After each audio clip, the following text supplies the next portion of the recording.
معاشرہ، معیشت، میڈیا، مذہب اور ماں۔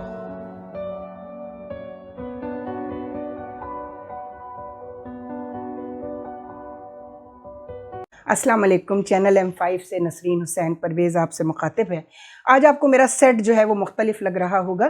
چونکہ ہم نے اسٹوڈیو اپنے لائبریری کی میں نے قربانی دی ہے اور اس کو اسٹوڈیو میں تبدیل کیا ہے۔ آج پہلا دن ہے، بالکل ذہن سے نکل گیا تھا، لیکن جب میں نے دیکھا تو آج کا دن اس قدر عظیم اور اس قدر خوشی کا دن تھا کہ میں نے کہا میں آج ہی کے دن سے افتتاح کر دوں۔ پھر انشاءاللہ اگلے کلپ میں ہم آپ کو اپنے جب پراپر بن جائے گا تو اپنے پورے اسٹوڈیو کا وزٹ کراؤں گی میں۔ ہے تو یہ چھوٹی سی لائبریری ہے، میں تو بتا چکی ہوں میں ایک پینشنر ہوں اور میں اپنے ایکسپینسز پر ایک اپنا مشن پورا کر رہی ہوں۔ دس از اے مشنری چینل، اور آپ سب نے دیکھا ہوگا 3 سال ہو گئے ہیں، آج تیسری سالگرہ ہے میرے چینل کی، آج 18 ذی الحج ہے، اور اس 18 ذی الحج کو میں نے یہ 2021 میں شروع کیا تھا، اور آج کے دن تک صرف 3200 سبسکرائبرز میرے بن سکے ہیں۔ لیکن میرے پروڈیوسر نے جب مجھے بتایا کہ ایک بہت اچھا چینل ہے کیا جنید اکرم، میں دیکھوں گی اب اس کو، اور اب اس کی بہت لائکس اور لوگوں نے اس کو بہت، وہ کہتے ہیں میں نے 8 سال لگے تھے مجھے اپنے چینل کو اسٹیبلش کرنے میں، جبکہ ان کا چینل بھی جو ہے وہ بہت زیادہ سیاسی نہیں ہے شاید۔ تو مجھے سب کہتے ہیں کہ تم تو ایک معاشرے کے ناسور پر جو ہے پروگرام کر رہی ہو، 3 سال سے معاشرے کے ناسور کا آپریشن شروع کیا ہوا ہے تم نے، کینسر کا، تو تمہیں یہ ویوز آ گئے، یہ بہت بڑی بات ہے۔ یہ معاشرہ تو کچھ سننا ہی نہیں چاہتا، یہ تو ہم 1400 برس پرانے زمانہ جاہلیت کے قبائلی نظام میں چلے گئے ہیں عرب کے، جہاں پھر ایک ایسا نبی اللہ نے بھیجا کہ اب تمہارے دن پھرنے والے ہیں، تمہاری ہدایت کا راستہ کھلنے والا ہے، اور وہی ہوا۔ تو ہم اس پر بعد میں بات کریں گے، اور آج 18 ذی الحج یوم غدیر کا دن ہے میرے چینل کے لیے، اور میرے لیے یہ بہت ہی عظیم اور بہت خوشی کا دن ہوتا ہے۔ یہ سارے دن 17 ربیع الاول ہو، 15 رمضان ہو، وہ ولادتیں جو رسالت مآب صلی اللہ علیہ وآلہ وسلم اور ائمہ طاہرین کی اور اہل بیت کی ولادتوں کا دن ہوتا ہے، اور جو فتح خیبر کا دن ہوتا ہے، فتح بدر کا دن ہوتا ہے، جنگ بدر پہلی جنگ ہے اور فتح حاصل ہوئی مسلمانوں کو، یہ میرے لیے تمام انتہائی اہم، عظیم اور خوشی کا باعث ہوتے ہیں یہ دن۔ تو آج کا دن اس لیے بھی اہم ہے کہ کلام پاک ہمارا جو ہے قرآن شریف، اس کی جو آخری آیت ہے اکملت لکم دینکم ولی دین، آج ہم نے تم کو دین کو تم پر مکمل کیا میرے رسول، اور اس وقت مکمل کیا جب رسالت کے بعد ایک ادارہ امامت کا قائم کیا جا رہا تھا کہ توحید اور نبوت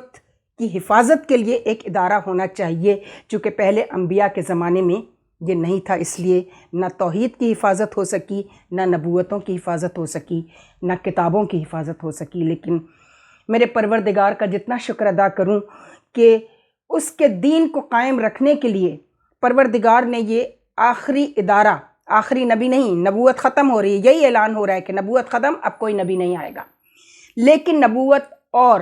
توحید کی حفاظت کے لیے ایک ادارہ قائم کیا جا رہا ہے، امامت کا، ولایت کا، اور پہلے ولی میرے رسول، جس طرح تم میرے محبوب ہو اور تمہارے محبوب علی کرم اللہ وجہ ہیں، جنہیں شیر خدا کا لقب دیا گیا، جنہیں فاتح خیبر کا لقب دیا گیا،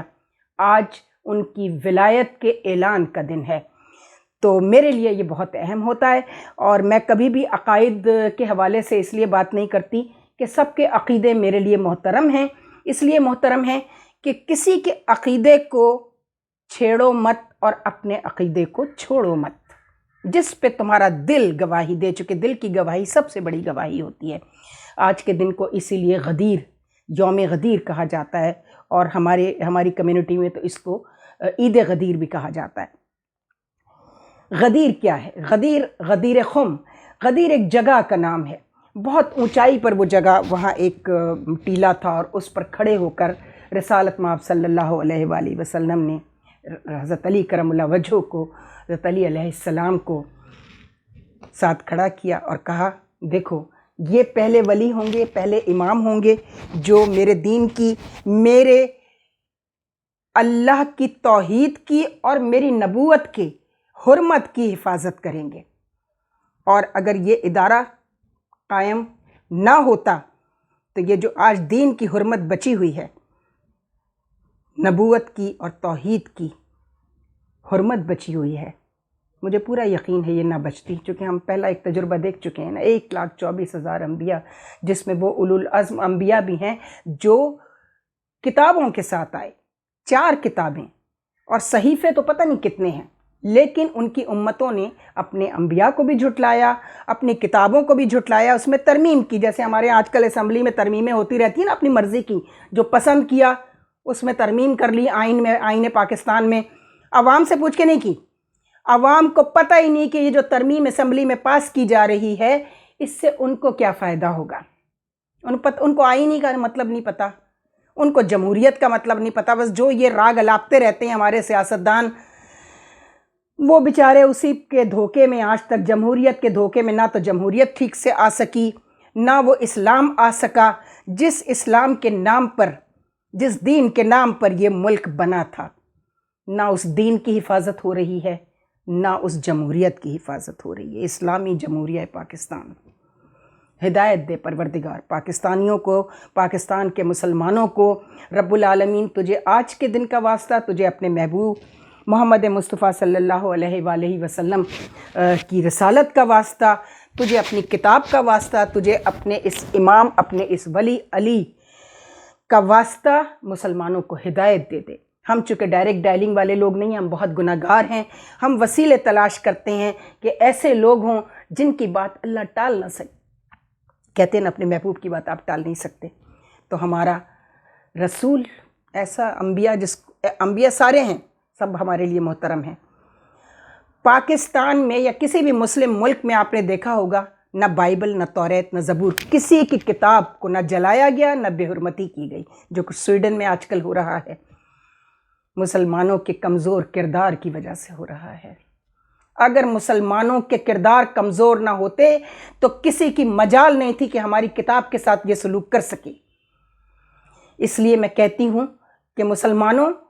ترقی اس وقت کرو گے جب اپنے کردار درست کر سکو گے تم، اور اگر تم نے اپنا کردار درست نہ کیا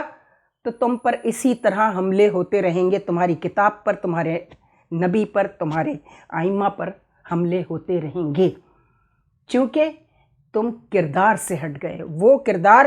جس کے لیے اعلان کیا گیا کہ حاکم کے لیے بھی معیار مقرر کر دیا کہ حاکم کے لیے معیار کیا ہے کہ وہ صاحب علم ہو اور صاحب کردار ہو، یہ 2 معیار تھے بس۔ لیکن بہت افسوس سے کہنا پڑ رہا ہے کہ مسلمان حاکموں کے نہ تو کردار ٹھیک تھے اور نہ ہی ان کا ایمان ٹھیک تھا، اسی لیے 1400 برس ہو گئے اس دین کو آئے ہوئے، جس میں بڑے بڑے ہمارے مسلمانوں نے بڑا عروج بھی دیکھا ہے۔ کب دیکھا؟ جب ان کے کردار درست ہوئے، جب ان کے کردار درست رہے، ان کے تقوی اور پرہیزگاری پر انہوں نے عمل کیا تو انہوں نے جنگیں بھی جیتیں، انہوں نے غیر مسلموں سے مقابلہ بھی کیا۔ لیکن جب کردار کمزور ہوتے چلے گئے تو اللہ نے کہا کہ چلو پھر ٹھیک ہے، ہم کیا کر سکتے ہیں، ہم نے تو پیغام اتنا بہترین نبی تمہیں دے دیا کہ اب اس کے بعد تو میرے پاس کوئی نبی بھی نہیں ہے،